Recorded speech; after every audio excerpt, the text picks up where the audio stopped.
जिद्दू कृष्णमूर्ति की किताब flight of the eagle से अध्याय 2 भाग पहला।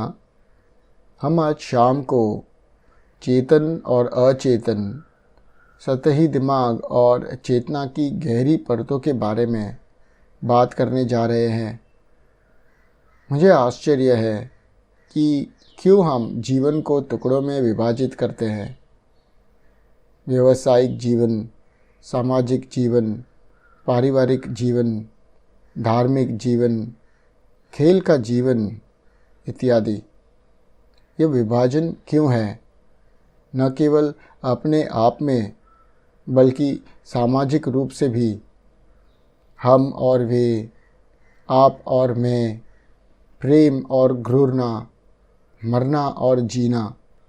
मुझे लगता है कि हमें इस सवाल पर गहराई से जानना चाहिए ताकि ये पता चले कि क्या जीवन का एक तरीका है जिसमें कोई विभाजन नहीं है, जीने और मरने के बीच, चेतन और अचेतन के बीच, व्यावसायिक और सामाजिक जीवन के बीच, पारिवारिक जीवन और व्यक्तिगत जीवन के बीच, राष्ट्रीयताओं, धर्मों, वर्गों के बीच ये विभाजन, ये सब अपने भीतर विभाजन जिसमें इतना विरोधाभास है, हम उस तरह से क्यों जीते हैं?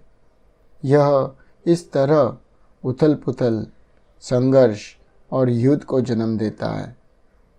यह हमारे अंदर और बाहर वास्तविक असुरक्षा पैदा करता है। बहुत विभाजन है, ईश्वर और शैतान के रूप में, अच्छे और बुरे के रूप में, क्या होना चाहिए और क्या है के रूप में। मुझे लगता है कि यह उचित होगा कि हम इस शाम को व्यतीत करें यह कोशिश में कि क्या जीवन जीने का एक तरीका है, सैद्धांतिक या बौद्धिक रूप से नहीं, थियोरेटिकली या इंटेलेक्चुअली नहीं, बल्कि वास्तव में जीवन का एक तरीका जिसमें कोई विभाजन नहीं है, जीवन का एक तरीका जिसमें कार्रवाई खंडित नहीं होती है, ताकि यह एक निरंतर प्रवाह हो जहाँ हर क्रिया अन्य सभी क्रियाओं से संबंधित हो। जीवन जीने का एक ऐसा तरीका खोजने के लिए जिसमें कोई विखंडन नहीं है, हमें प्रेम और मृत्यु के सवाल में बहुत गहराई से जाना होगा। यह समझना होगा कि हम जीवन के एक ऐसे रास्ते पर आने में सक्षम हो सकते हैं जो एक निरंतर गति है, टूटती नहीं, जीवन का एक तरीका जो अत्यधिक बुद्धिमान है। एक खंडित मन बुद्धिमान नहीं हो सकता है। वह आदमी जो आधा दर्जन जीवन जीता है जिसे अत्यधिक नैतिक के रूप में स्वीकार किया जाता है, जाहिर है बुद्धि की कमी दर्शाता है। मुझे ऐसा लगता है कि एकीकरण का विचार या इंटीग्रेशन का विचार, जो कि एक पूरी चीज़ बनाने के लिए विभिन्न टुकड़ों को एक साथ रखना, स्पष्ट रूप से बुद्धिमान नहीं है, क्योंकि इसका मतलब है कि एक इंटीग्रेटर है जो एकीकरण कर रहा है, सभी विभाजित टुकड़ों को एक साथ जोड़ रहा है। लेकिन ऐसा करने की कोशिश करने वाली इकाई खुद उस टुकड़े का एक हिस्सा है।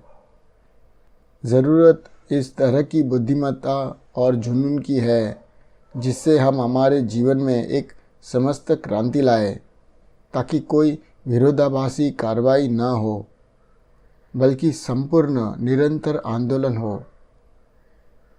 हमारे जीवन में इस बदलाव को लाने के लिए जुनून होना चाहिए। अगर हमें कुछ सार्थक करना है तो हमारे पास यह तीव्र जुनून होना चाहिए, और यह खुशी नहीं है उस क्रिया को समझने के लिए जिसमें कोई विखंडन या विरोधाभास नहीं है, यह जुनून होना चाहिए। बौद्धिक अवधारणाएं और सूत्र हमारे जीवन के तरीके को नहीं बदलेंगे, लेकिन यह केवल जो है कि समझ लाएगा, और उसके लिए एक तीव्रता, एक जुनून होना चाहिए।